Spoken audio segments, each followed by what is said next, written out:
Great. Well, good afternoon, everybody, and welcome to our Q1 2021 Digital Academy Forum. We've been running these for 5 or 6 quarters now. Today's DAF is themed around disruptive technology in healthcare.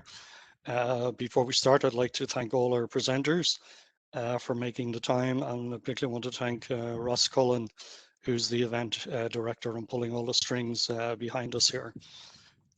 So we have a great agenda. I will give a quick introduction, and then we have Sir Kieran Devan, the chairman of the HSE board. We have Dave Diamond, the CEO of Dell Global Healthcare and Health Sciences. Professor Henrik Blomgren from KTH in Sweden. We have Professor Anya Carl from UCD. Christina Petrus from EIT Health. We have Anthony Day from IBM. We have a patient story from Jeff McCann and Dell, and then finally we have John Shaw, CEO of the Data Hub. So we've talked before, we have a roadmap to move from being a European laggard to a European leader, and we'd like to get there in the space of 5 to 6 years. Throughout COVID, we essentially saw, in terms of our response, we were actually able to lift approximately a maturity level, which was very good progress.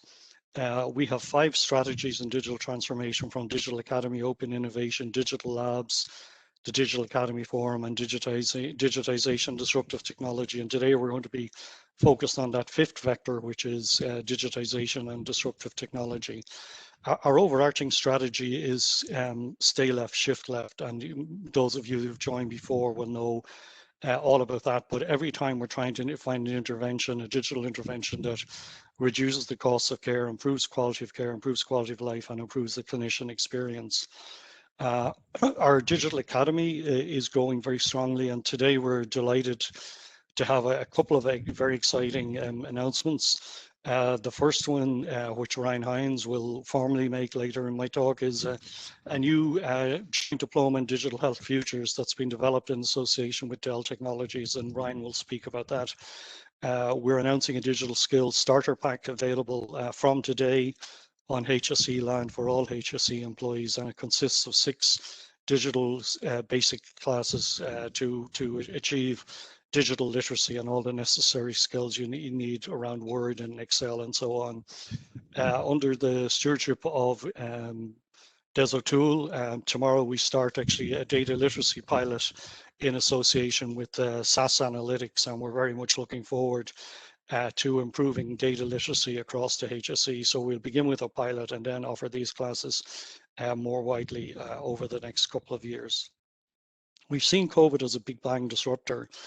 In March 2020, we announced at the IIEA that we were prototyping a device that would send pulse oximetry readings from a Bluetooth oximeter to a phone app. Within 2 weeks, we actually had a production of that version of that solution available. And today, or it was very quickly in wave 1, rolled out to more than 30 sites across the country. We've also seen adoption of this in terms of GPs, and approximately 500 GP practices have enrolled. So as part of the 3rd wave of COVID, we really had primary care also responding, as well as secondary care. And in a survey of 100 GPs, more than 80% of them said that the use of pulse oximetry helped avoid COVID-19 admissions. Around the same time, just a week later, in Beaumont, we introduced a technology called RespiraSense with Professor Richard Costello. We set up a living lab in Beaumont, and the device basically sits below the on the abdomen below the diaphragm, and wirelessly transmits respiration rates. In the pilot living lab in Beaumont, we found that this solution was giving more than about 12 hours warning for a sudden decrease in patient breathing. So it was very helpful in terms of managing patients that were about to deteriorate. And we're right now in the middle of a rollout across the country, which is, we're in 16 or 17 different acute hospitals to, heading towards 25 solutions. And I want to sort of give a shout out to, Des O'Toole, Lorraine Smith, and Ross Cullen for actually helping project manage these different solutions, and they're really making an impact on the ground floor.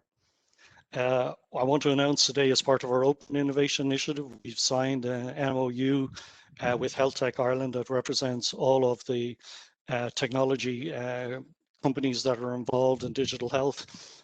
And that MOU is to enable better adoption of digital innovation in the Irish health system. One of our first activities aligned with this MOU is we'll run a masterclass on digital health procurement on May 19, and we'll have Claire Harney from Health Tech Ireland and John Swords, Director of Procurement in the HSE, speaking at that, so note that in your diaries.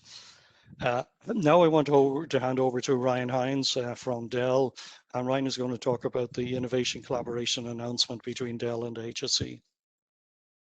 Yeah, thanks, Martin. Good afternoon, everyone, and thank you very much for having us at this event. So as Martin said, my name is Ryan Haynes. I lead the healthcare business for Dell Technologies in Ireland. Most of you are obviously familiar with Dell Technologies. What you may not be aware of is that we actually operate a dedicated healthcare business. And so we're obviously very excited to form this collaboration and share some exciting announcements today. If you want to move on to the next slide there, Martin. So just to give you an overview, the collaboration that we're going into really spans across 4 pillars, covering learning, demonstrators, research, and innovation. And we're looking forward to sharing more on these initiatives with you a little bit later in the year. But at a high level, we're supporting projects all the way across the country. We're looking to set up health technology demonstrations, looking at the art of the possible. And we're also developing POCs for living labs, including a digital health twin with Limerick University for cancer research, which is a major disruptive technology. And actually, Dave Diamond will be sharing more on this shortly. But what we're actually most excited to share today is the launch of a technology diploma program, which is open to the entire HSE workforce. This diploma program is completely funded by Dell and is free to join for all of HSE staff. The goal is to provide a high-level education on the current and emerging technology trends used across health. The course is going to be broken down into 6 modules, which will cover everything from digital transformation strategies, EHR, data workflow. We're going to look at next generation medical imaging and precision medicine, as well as some of the more modern approaches like remote health and emerging disruptive technologies as well. The content is going to be delivered by industry and domain experts from all over the world. And we're also going to include real use cases from leaders across the HSE. We will run the course over 6 months with a 90-minute time commitment required each month and a certification process at the end. And again, this is open to all roles and anyone who has an interest in getting involved in or leading a technology project across the organization. And Martin and Ross can share more information on how to register. And we also have a brochure with all the course details. But registration is open from today. The course kicks off with some very, very special guests from both Dell and the HSE on May the 26th. So we look forward to seeing as many of you as possible join us for this great initiative. And thank you again for your time. Great, Ryan, and thank you so much for the fantastic partnering with you and James and David and other colleagues and John. As you, Ryan, mentioned, this is now open for registration. And we'd like to extend the invitation to the entire ecosystem. So you don't particularly have to be a HSE employee to take this class. We recognize with Dell, we actually have to educate the whole ecosystem and not just the HSE employees. So please take a look at the link, and we'll be sharing this link afterwards and register today or after that. So the HSE Digital Labs is an initiative that we kicked off a couple of quarters ago. It's led by Ross Cullen, our digital innovation manager. Projects in the digital labs pass through 4 phases: exploration, pilot, demonstrator, and broad adoption. We have a network of living labs across the country, but today we're going to specifically, talk and briefly about the HANDS project in Dublin, Healthy Aging for a New Digital Society. Just to mention, we've just completed a living lab pilot in Tullamore using a robot called Violet, an ultraviolet robot. And what we found in the pilot, the living lab, that this is 5 to 10 times faster than human cleaning teams. It's 3 times more effective, and it's about 2.5 times cheaper. So it's a really good example of stay left, shift left. Vedsen from TCS, Tata Consulting Services, is on the call. And as we speak, the first routers are being provisioned and the first ambient intelligent kits are being provisioned in Robinson's Court in Dublin 8, part of the smart Dublin 8 district. So, you know, what we're able to announce today is that HANS, Healthy Aging for a New Digital Society, the testing phase has launched, and we hope over the next week or so to go into the formal proof of concept and pilot phase, which will run for 3 months. Our theme today is around disruptive technologies, be that whether it's 5G or avatar technology or artificial intelligence or drone delivery of medication. These are some of the things that we have been involved with. I wanted to mention we've recently completed a POC using a disruptive technology for digital quarantining in City West. And this has worked, you know, very effectively in the proof of concept at City West, and we hope that it might get broader adoption as the quarantining system starts to operate this week.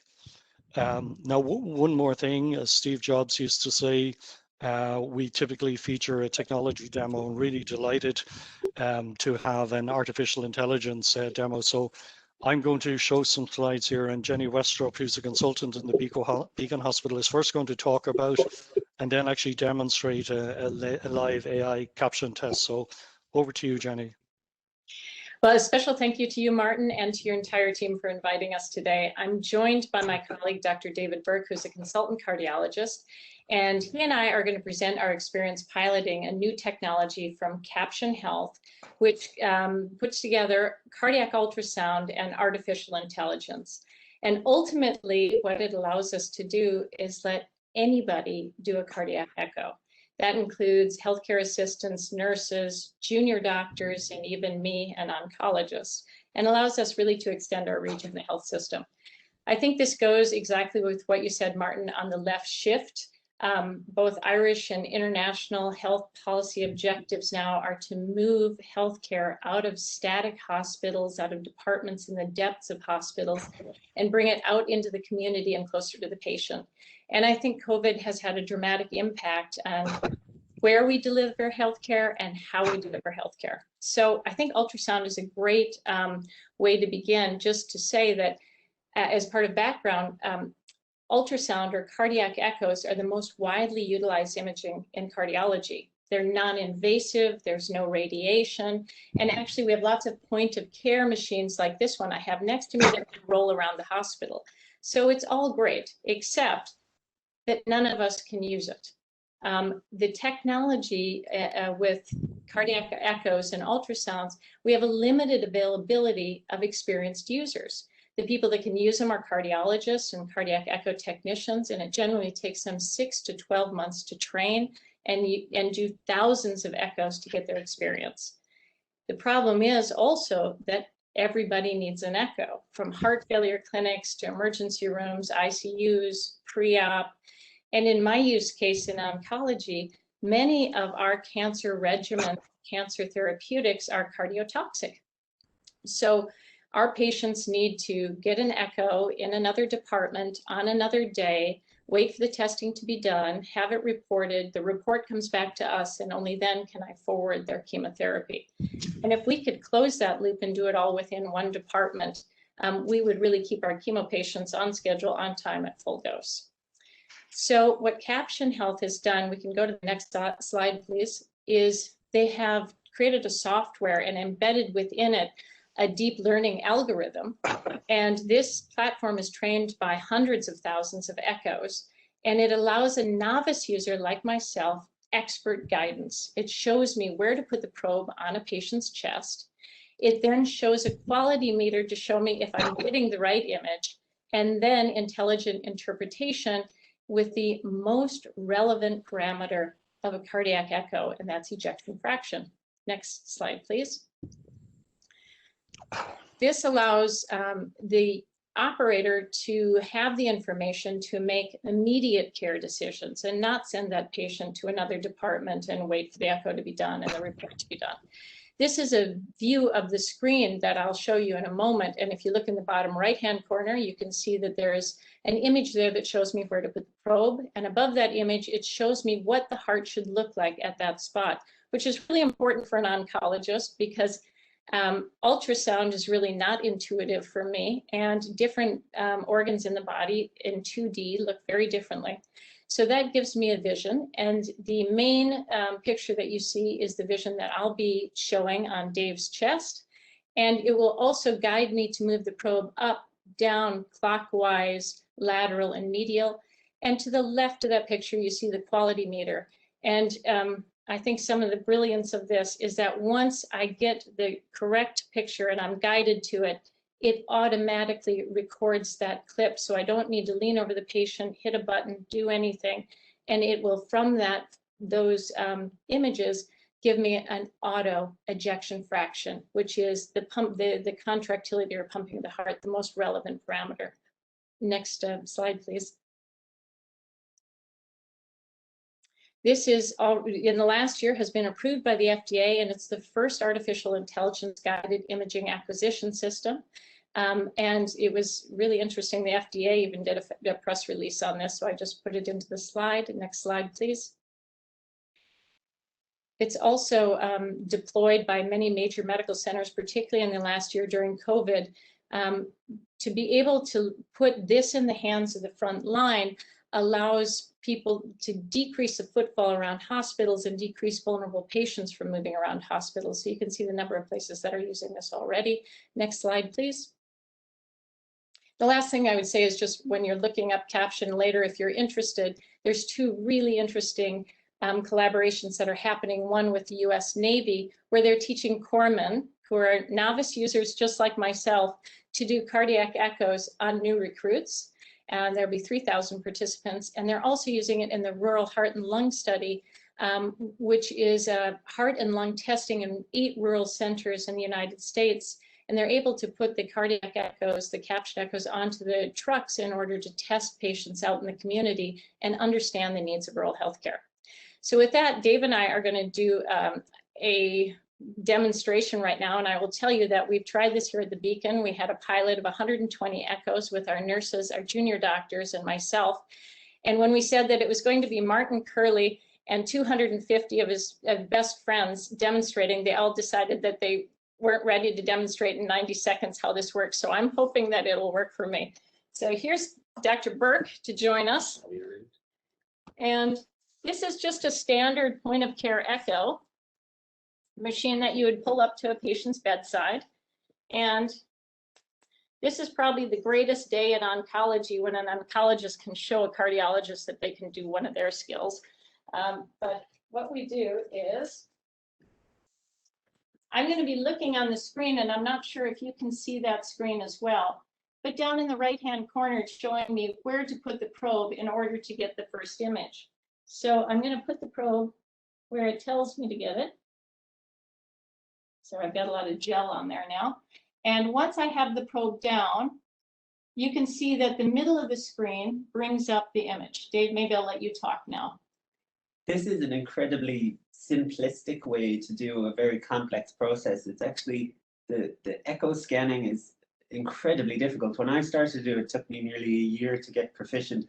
And I suppose the difficulty with this is that it's not only that you need to be able to do it, but you need to also be able to see what you're looking at or know what you want to see. The beauty of this is that you have to stop breathing. Sorry, talking. The machine will tell you where to go, and once you're in the right position, you don't have to do anything at all. It will actually capture the image for you. A little bit here. Sorry, I can get this, but I'm going to have him stop breathing and lean further over him. There you go. Okay. Now. Sorry, we can't see the screen as well as you can because we have it tilted away from us. Once you get into the right position, the quality meter will. Once you get into the right position, the quality meter will capture that image for you and then push on to the next one. So actually, once you start the study, the user doesn't have to actually do anything except follow the instructions. And they're basically made so that even Jenny should be able to do it. It's going to be, there we go. There you go. And there's the image that I should be trying to get. And it says try decreasing the depth, and it'll tell me different things to do and then capture the image that we're trying to get. So we nearly have it there. It also will tell me to turn clockwise or counterclockwise. And yeah, but nearly there. Down a bit and looking up. There we go. And the quality meter is starting to rise now and telling me that I nearly have this view. And you can also, as you come into this, you can reach over and save the best clip yourself if you prefer to take a clip and move on.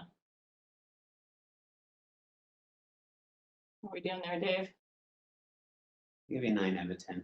Okay. Would you like to talk through some of the other features of it? Sure. Okay. Set up. Yeah. So this, I suppose, like we say, this is an incredibly complex process that's really boiled down into a couple of simple steps. And more just to show you how simple it is, try and do it on myself. So if you look at my heart, here it is on the screen now. As soon as we get into the right position,